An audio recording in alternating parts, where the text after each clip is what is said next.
longer run to take on Stojanovic. This to level it. And the goalkeeper saved it. Here goes Pancha. Goal! Red Star Belgrade! Very hot and cold player, capable of winning games in and out of the Monaco team. But Ivory Coast, as you're aware, were winners of the African Nations Cup. On his day, a match winner. All right, John, thank you. So let's then enjoy the action at the Estadio da Luz in Lisbon. Your commentators are Martin Tyler and Bobby Charlton.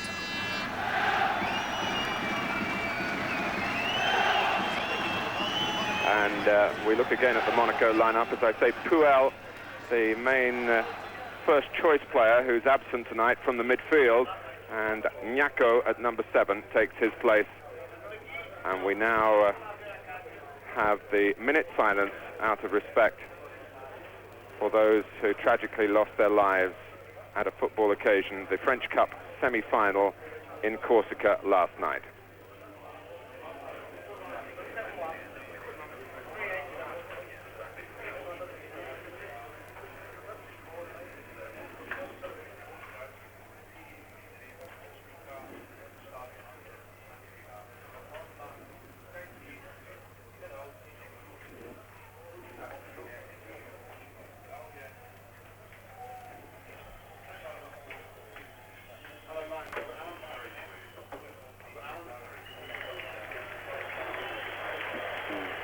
Reims twice, Saint-Etienne, Bastia, the club so tragically in the news at the moment, and last year Marseille have all reached finals for France but fallen at the final hurdle. And Marseille, a year ago in the Champions Cup final, losing because of that craven philosophy of Red Star Belgrade. A nervy start here by Borowska, giving Marseille a corner inside 10 seconds. Passy has gone across to take it.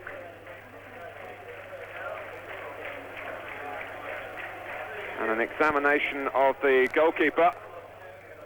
And he came through it with a punch and then had to make the save as the ball was flicked back in as Dib retrieved it from the edge of the penalty area.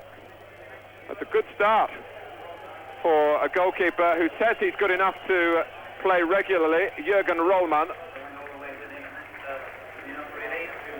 Here's Borowska. Well, Monaco had pushed up. I was talking to Trevor Stephen, who plays in France with Marseille, about Monaco. He's played against them recently, and he described them as the best organised club in France on the field. So their coach, Arsène Wenger, is a very detailed man, an educated man, and they regularly give Marseille their major opposition.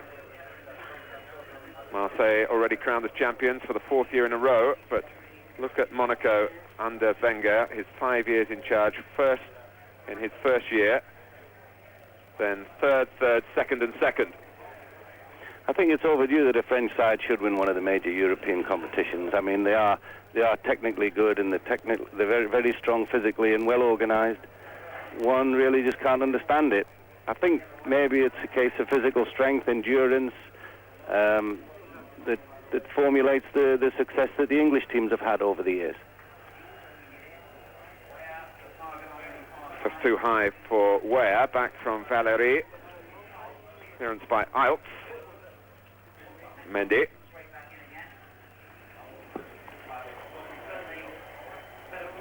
Sonor. And it was Iltz who launched himself then at Rui Baros. And the referee really making a point to Iltz. A warning figure saying one more and the yellow card will be out. Again, Mendy has joined Ware. Nyako gets round the back. And it was Mendy stooping in. And the central defender very nearly gave Monaco a goal that you're starting to feel that they deserve at this stage. Yeah, the goalkeeper decided to go out, thinking that he might get it, realised it was too far, so he then came back. But it was a great head back, and Mendy got his head to it, and I think it only missed by a foot or so. That could quite easily have been the first one. Free kick to Monaco. Well, the Borovka is really made for the physical side of the game. What we haven't seen yet is his power at free kicks. If he gets within range, he can tackle fiercely, he can hit the ball fiercely as well. Dib. Headed on by Fofana.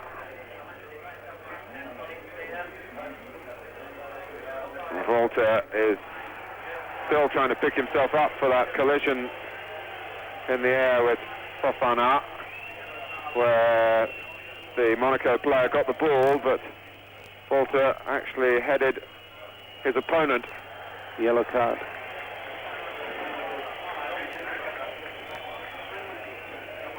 I think for talking he got the yellow card.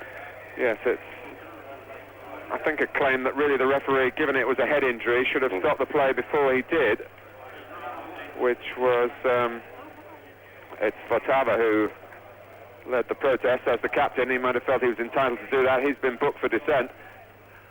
Referee Delia waited until it was a free kick against Werder Bremen before he blew.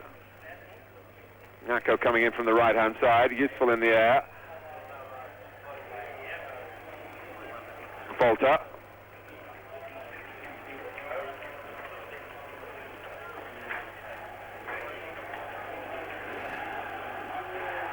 "17 minutes to go to half-time. Plenty of attacking ideas, particularly from Monaco, but it's still 0-0.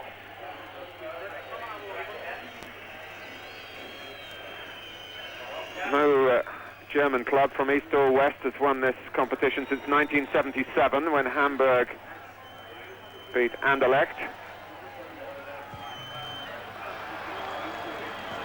Asking too much of Bockenfeld. The ground is very fast, and any time anyone's tried to play a really long ball, you know, unless it's absolutely spot on, it seems to have run out of play. It really looks bad, but I think it's just that there's so much pace in the pitch, so they'll have to build it up a little bit more. They'll have to be a bit more positive in the passing. One thing that is noticeable, and I'm not quite sure whether the viewers can appreciate it, but the pitch has been made smaller for today's final. It's been cut in by some 3 meters on either side, which suggests that Benfica would like to like the big pitch. The bigger pitch, yes. Well, as long as it's within the legal dimensions, that's okay, I suppose. Not the first manager that have altered the width of the pitch to suit the team that they play. More often they make it narrower, don't they, too? Indeed, yes. If they've got a player who likes high balls, you know, they like to give him the opportunity by bringing the touch lines in so that crossing is a lot easier. That's usually why they narrow it. And Leeds United, the newly crowned champions of England, dare I mention them to Manchester United director? Just for a while. They shortened their pitch so that they can get the ball into the penalty area quicker from the goalkeeper dribbling the ball out and clearing long in free play. Not the entire philosophy of their game, but certainly part of it. Alex Ferguson, the Manchester manager's here tonight too. Always interested in world football and keeping his eye on different tactics and different techniques of different countries, as well as keeping his eye on players that one day may be available. He's here tonight. So a lot of interest in international football these days, and with communication so easy, it's very, very rare that you find a player that is not well known to most managers. But I think the advent of the African player has been the big talking point over this last few years, the emergence of them. And football clubs now, professional clubs, are prepared to take a chance with them, whereas before they weren't. Oh, the flag went up very late then. And we're actually looking right from our commentary position along the line there, and I would venture to say that the linesman got that wrong. The way that he's pointing the linesman suggests he may have given a foul, actually. Yes, well, in which case... yeah, he gave a foul. No, nudge there, yes, it wasn't offside. The Italians, and it is an Italian linesman, are very hot on that particular type of infringement. certainly the French threat seems to have waned a little bit. You know, they don't seem to have been putting any pressure on the German defenders as they did in the first 15 minutes. Seems to have quietened down a lot. Here's Monaco.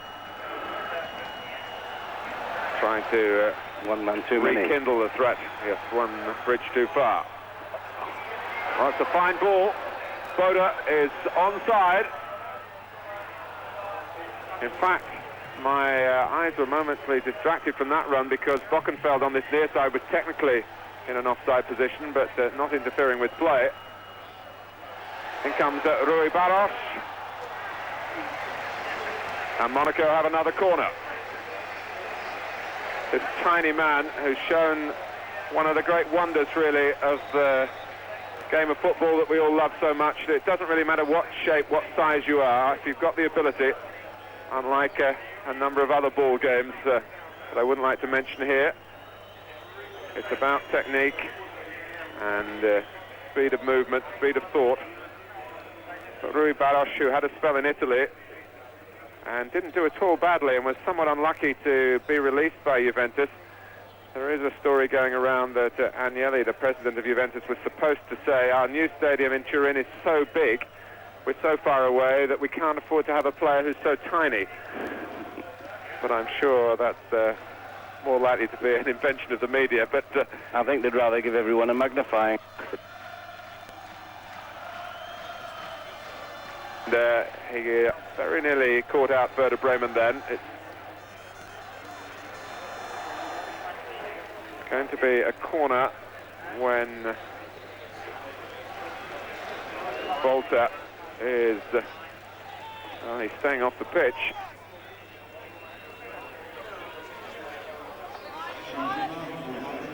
And Thomas Schaff is coming on.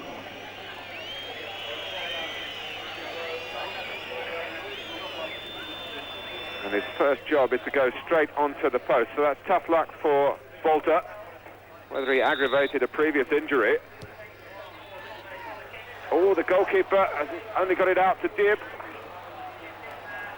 who hoped to be able, he was confronted quite quickly by Boda, couldn't get the ball past him. Out with a good interception. Rufer. Winton Rufer hasn't had the most profitable season in terms of goals in the Bundesliga. He started the European campaign with a hat-trick in the first half an hour of it. The opening game against Bacău of Romania. And at his best, he's a proven goal-getter at this level. And what he'd be feeling at the moment, like the Werder Bremen fans, is the lesser share of the spoils in terms of territory is Werder Bremen. And now that they've had to jiggle their resources with Thomas Volta sadly playing no further part. Alos, oh, a slip. And here's Boda. That's a good try. And that one needed a save. That was much better. He thought positive, didn't he? He realised he had the chance to shoot and did it. Almost the same player. Yes. Marco Boda, yes, who crossed earlier, and Ettore this time had to turn it aside. A corner to Werder Bremen. To be taken here by Klaus Allofs. Brasset calling for it deep. He's not really marked. And it actually came off the head of Rufer, one of the footballing brothers. Brother Shane's been trying to play in England. Had some time with Scarborough in the lower divisions. But the problem there has been getting a work permit. Winton Rufer, several years ago now, was training with Norwich City for a while.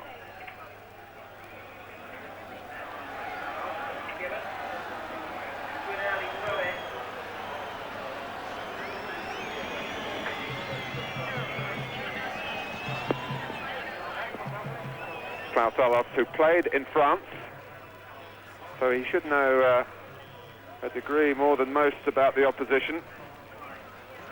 played for Marseille and for Bordeaux.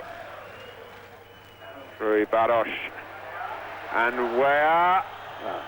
That was a little obstruction there, but gave the defenders the advantage.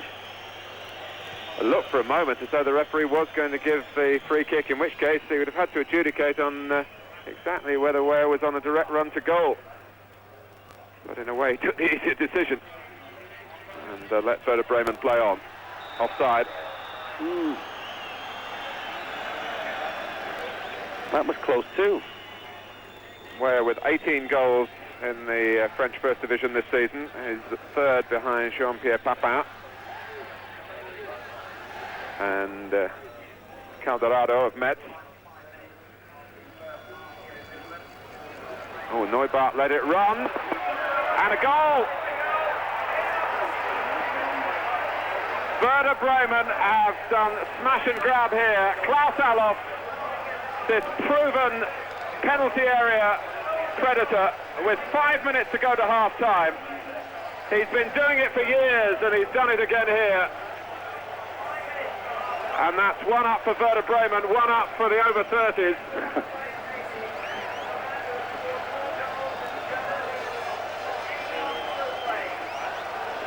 As it was headed in there by Winton Rufer beyond Neubart, but coming onto the ball, facing goal, was Allofs.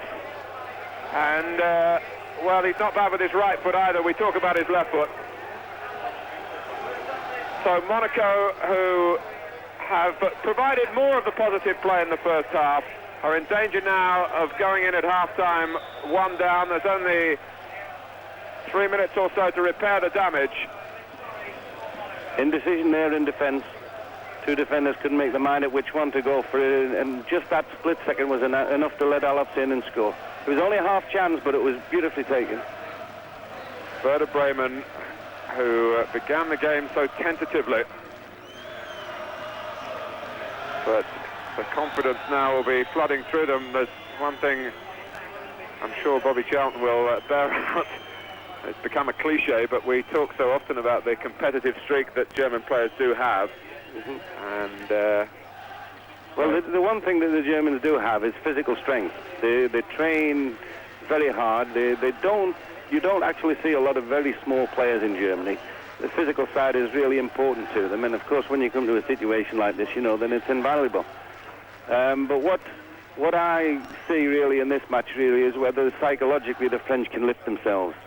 I think that they thought that they were the better side in the first half, but they've given a goal away, and I think maybe there's a little question mark about their resilience.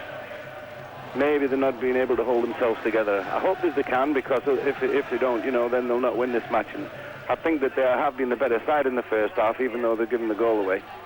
You have to just wait and see whether it's the lasting effect that the goals had on them. We're coming up to 90 seconds of time added on. And Dib and Bockenfeld. Now, Dib has been booked. Bockenfeld has been penalised. And words being exchanged, even though the free kick has been taken. So no, the left back tried to get involved there also. It could well be that they're losing the cool a little bit, the French, and that would be disastrous if they were to lose a player sent off. I would imagine the coach would be pleased if the whistle went for half-time. And indeed, there it goes. So, a first half full of interest. Monaco starting very sharply, helped by Werder Bremen's surprising show of nerves. They could have been really almost out of the game in the opening 10 minutes. But for the moment, we'll be back, of course, with the second half live. We leave you with a half-time score. Monaco 0, Werder Bremen 1. Wenger, but not quite tight enough, allowing Allofs the fleeting chance that he put away.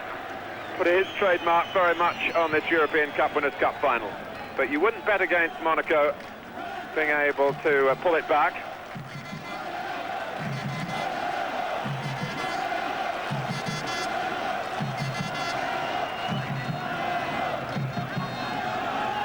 Sonor. who works well down the left-hand side with Passy usually. We haven't seen too much of that. Certainly it's an area that the Germans have been able to deal with defensively, particularly through the running of Bockenfeld up and down the right-hand side. Rollerman unable to take the goal kicks, but Borowka, who mishit one just before half-time, launched that way over the halfway line. Here's Dib. Cross from Passy. Oh, and Rui Baros arriving there. It'll come back for Passy again. Bratseth's got his head to it. Fofana. Nyako heads it back. Dib might be able to line up a volley, and having seen the whites of the goalposts, couldn't put the ball between them. Marcel Dib played 6 times for France. This long-haired midfielder who was born in Marseille, home of the great rivals to Monaco. If you go to Marseille, they will tell you that Monaco really isn't French, it's only half French, but I understand that's not a view shared throughout the country. All of whom, until they were so tragically distracted by what happened in Bastia last night, were putting their full support behind Monaco's efforts. Very difficult circumstances for the French players. We mustn't forget that. Valéry for Monaco. This is Nyako. Again, the flag stays down. Fofana. Oh, and Rui Baros.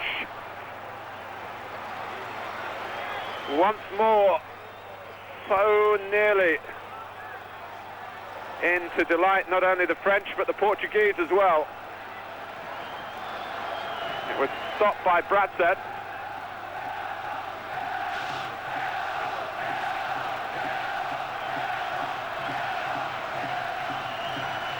Corner to Monaco. Nyako heads it across.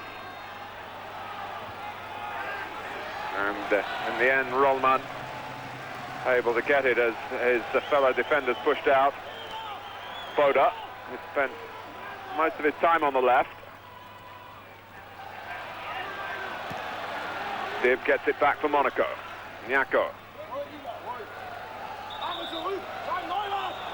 Dieter Eilts trying to prevent the throw being taken quickly.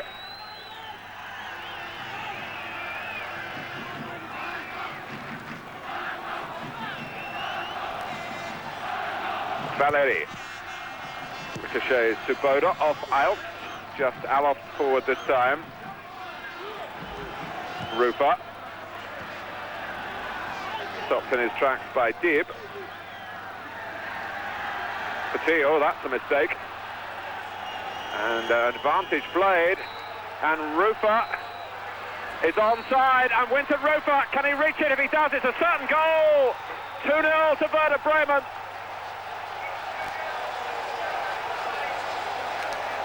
A wonderful moment for Winton Rupa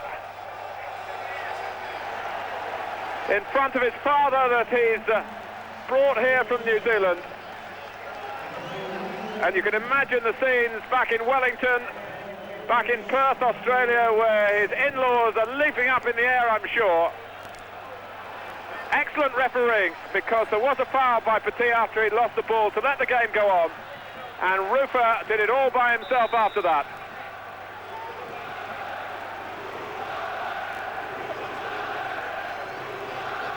And Monaco, having lost concentration just before half-time, have done it again.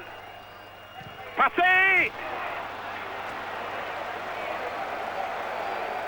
Well, that was the reverse angle on Rupa as we came so close to a goal back. Well, Winton Rupa, who's a committed Christian, has said he can cope with defeat here, but he's a competitor as well, and he would relish victory, and he's taken Werder Bremen a big step nearer. Where? Here's Passy and Monaco, who've tried so hard and fought so hard and played some clever football in midfield, but just haven't matched Werder Bremen when it's come to taking the chances. There's maybe another opportunity here for Rufer again. And Monaco left looking at the linesman. We've talked about their defensive organisation, and for the most part it's kept Werder Bremen under control, but look at Bockenfeld is away behind them, behind Sonor, and there wasn't quite enough pace on the cross to suit Rufer then.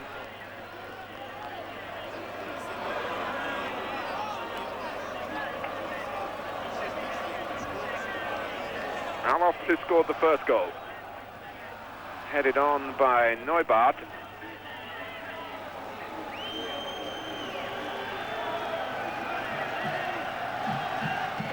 But really from the outset of this Cup Winners' Cup final, you did feel that it wasn't going to be a stale stereotype type of game with caution, the uppermost philosophy, offside against... well, the flag is up, the referee hasn't responded to it, and now his attention being drawn to it by the Werder Bremen players. The flag went up straight away, and I think Pietro Delia now is going to give the offside. But right from the first whistle you felt that goals would come. I must say the early feelings were that they would go to Monaco.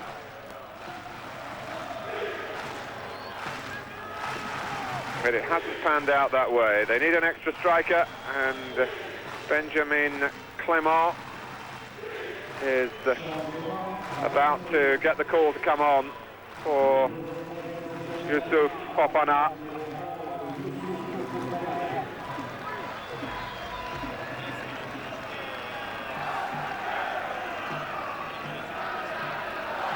Now it's disappointing for those watching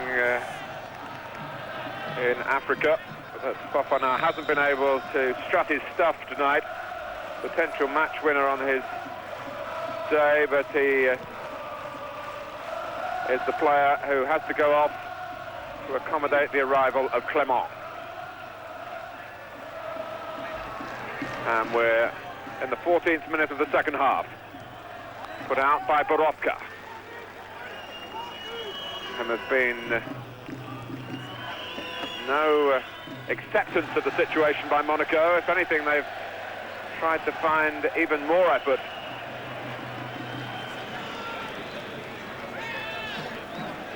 Remember, you're looking at a mid-table German Bundesliga side against a team that's finished second in the French First Division. Petit. Cut out by Iltz.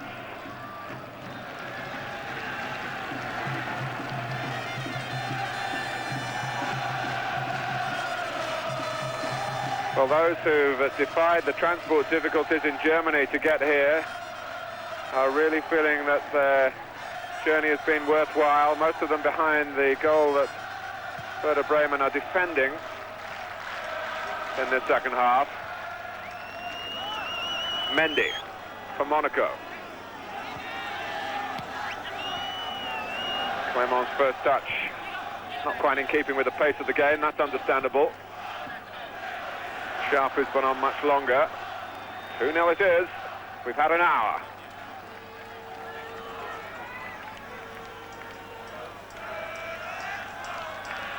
Monaco, who play their football in such fantastic facilities in the Principality with the patronage of the royal family, Prince Rainier.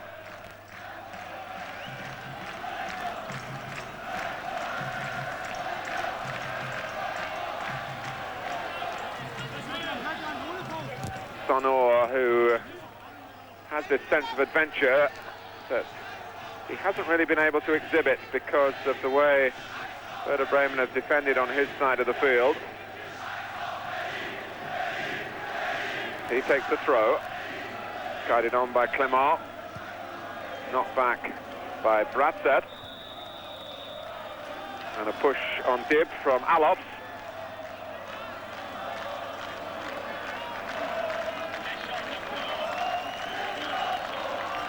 Monaco are going to make a second change as well.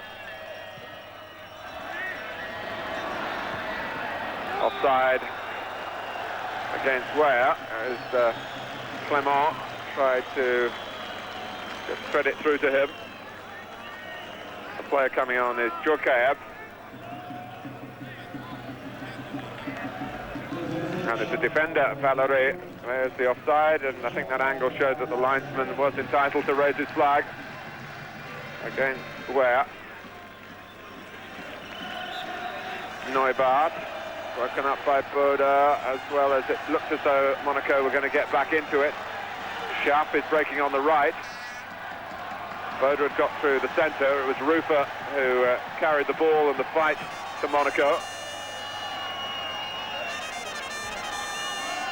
This is Passy. Well, that's the type of attitude that Monaco badly needs, spread throughout their side.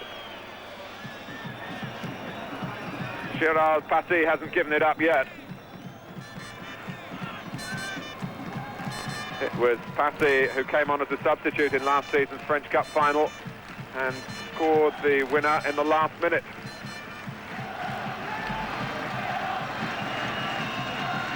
Deep, Clement. Good tackle by Rufer. The back heel from Passy, and it was Schaaf who just covered George Werder.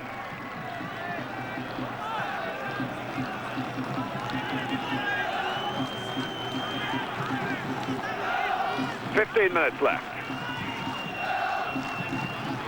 Off the line, guarding the post was Iles, and Weah wonders when Monaco's fortune is going to change, if it's going to change.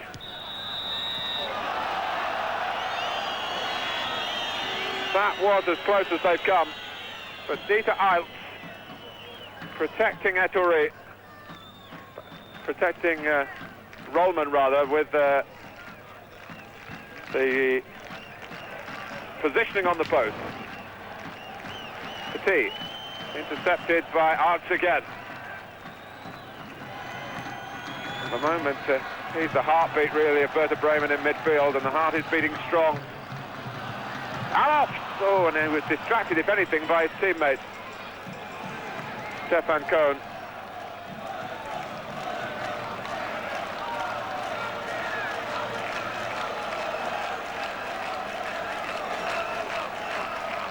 Well, Monaco, for all their efforts, haven't been able to dazzle us yet in the Stadium of Light. But there's still time. Clement. Passy. But there's more than a hint of desperation now.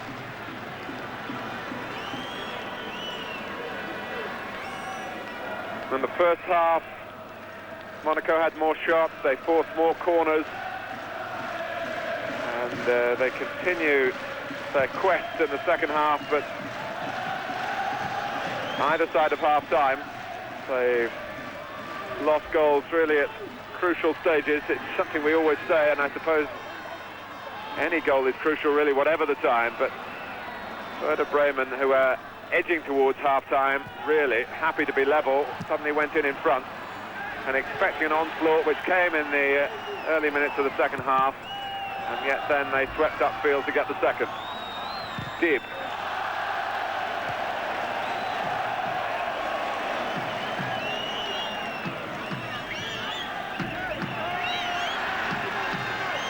This is Djorkaeff. He's been allowed to go a long way. Perhaps blocked it. Passy again. Rather fooling his own player, Clement, who recovered well. Djorkaeff in the middle. Rui Baroš is there as well. And Weah. And Iles once more in the right place for Werder Bremen. 12 minutes left. Petit.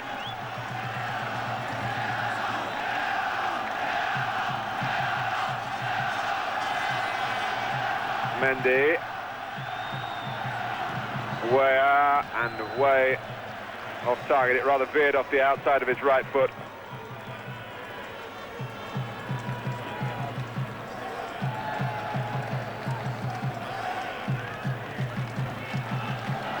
But it's been a steadfast performance from Werder Bremen. Nothing too flashy. They've worked for each other, and Rufer sends a lovely ball here for Boda. Cone in the middle, and it's away from him.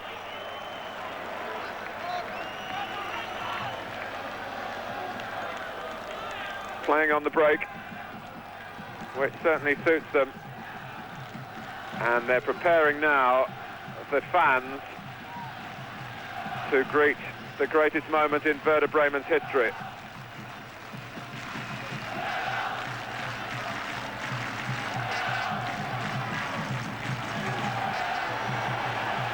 This is Weyer, Joker, and that won't be a corner, and Rollman will, I would imagine, be hugely received at the final whistle if he keeps his goal intact. He's 5 minutes away from that. The reserve, who has been saying, if I don't get in as a regular next season, I'm off, I'm going to play for somebody else. Oliver Reck has been quite a heavily criticised goalkeeper in the Bundesliga, and out comes Rollman again, adding to his stature, and the ball, well, he wasn't looking, and he did have the ball in his grasp. I wonder, and the yellow card goes against Weyer for doing that. In Italy, again, it's not a sight you would see, a player trying to be a little bit deceitful in that manner, but I can recall a goal in the English First Division, Nottingham Forest against Manchester City, when Andy Dibble in the City goal held the ball on the palm of his hand, on one hand, and Gary Crosby of Forest headed it off that hand and then tapped it into the empty net. It wasn't quite similar because, as you can see, he had his arm wrapped around the ball, did Rollman. Bit harsh, though, I would feel, for Weyer to get booked for that. And it shows really the referee not quite understanding the frustration that Monaco are feeling. 3.5 minutes left. And Werder Bremen are settling for what they have.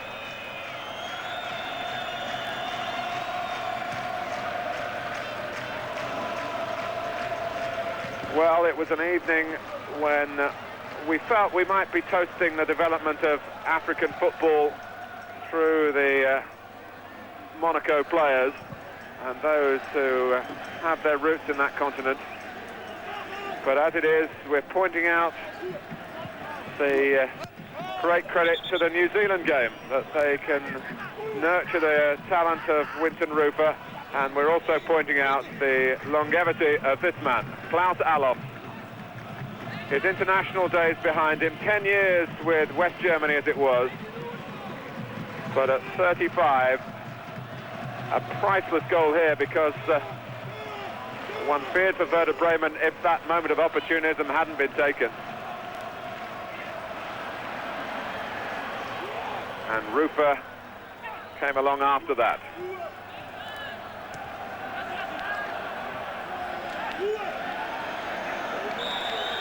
And Monaco are looking at last like a beaten side.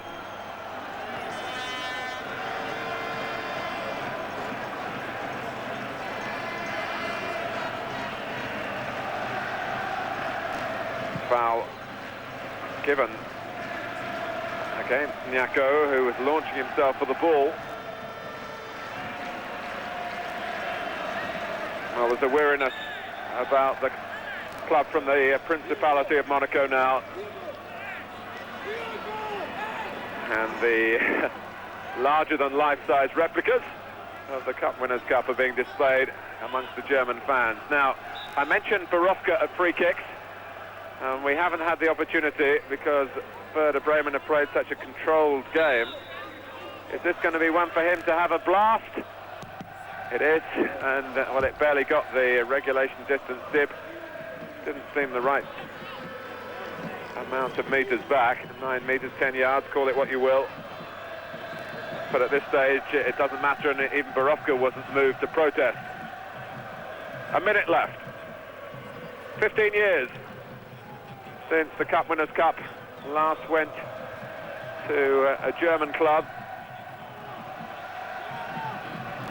But it's going to the seaport of Bremen.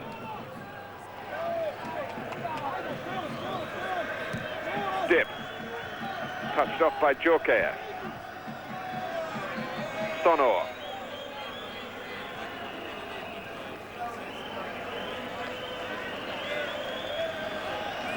The way Werder Bremen started this game, you really couldn't believe that what has happened could happen. But the old truism of the game about taking your chances has been unveiled again.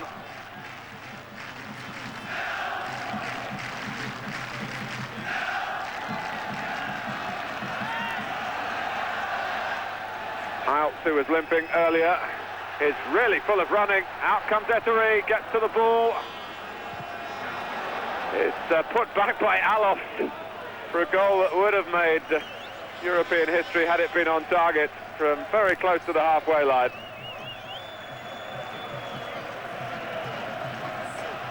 Terrific thrust through the centre by Dieter Iltz, who's typified the work rate of Werder Bremen, the togetherness in their camp. The supporters think that's the final whistle, and maybe our Portuguese director did as well, but the game is still going on.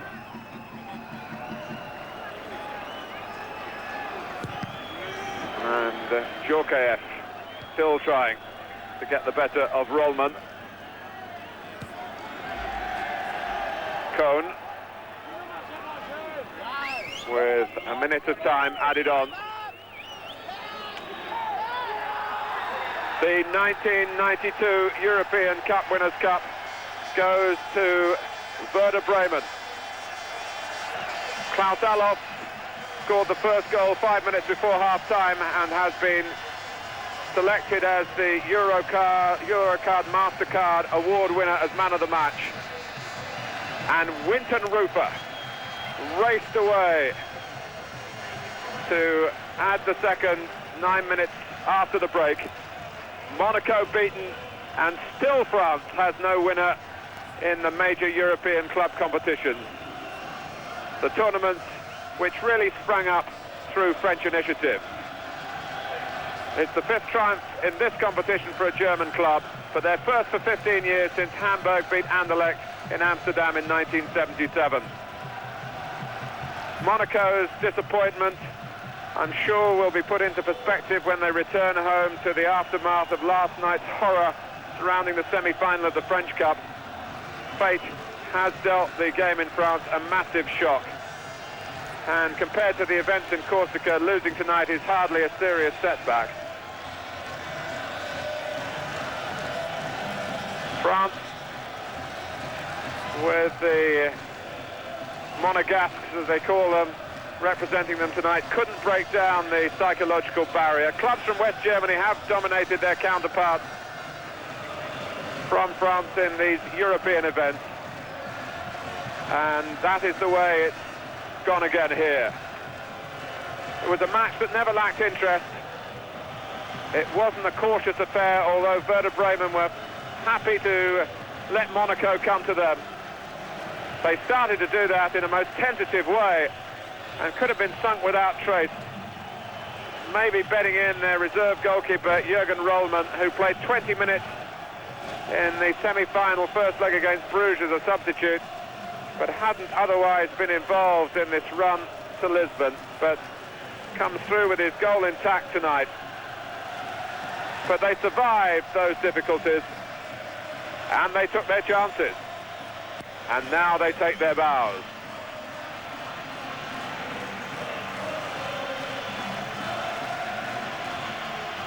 They are a club built to last. They are in the black. They don't get themselves embroiled in huge transfer fees. They don't spend what they can't afford. Good husbandry, excellent coaching, Great faith from the directors of the club in Otto Rehhagel, who's won them the championship of the Bundesliga for only the second time in the club's history. They won it earlier in '65 when the competition wasn't so fierce, and then they won it in '88. Twice they've won the West German Cup, and now they can call themselves the European champion club. Organised, efficient, not the greatest team ever to go forward, but certainly they've done what's asked of them, and they've done it with unity. Winton Rufer on the right of the picture, and so many down in New Zealand and Australia thrilled for him. Marcel Dibb consoling his teammates as we wait now for Lennart Johansson, the president of UEFA, to start the formal presentation of the trophy.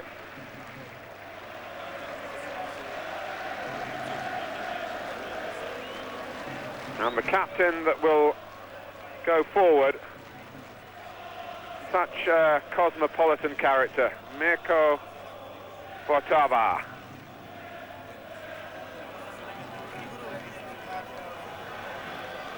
We've talked about the 35-year-old Alof. Well, Votava at 36 is touching the heights now. Well done, Werder Bremen.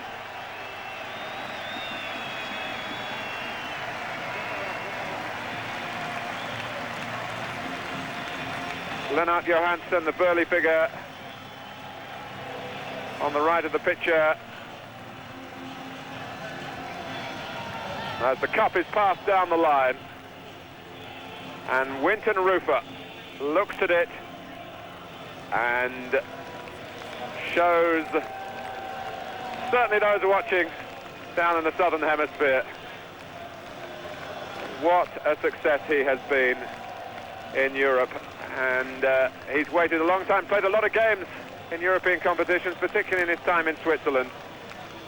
And now he can experience this fantastic feeling of victory. So we'll leave you with Werder Bremen in celebratory mood. They've beaten Monaco here by 2-0 from Martin Tyler. A very good night to you all.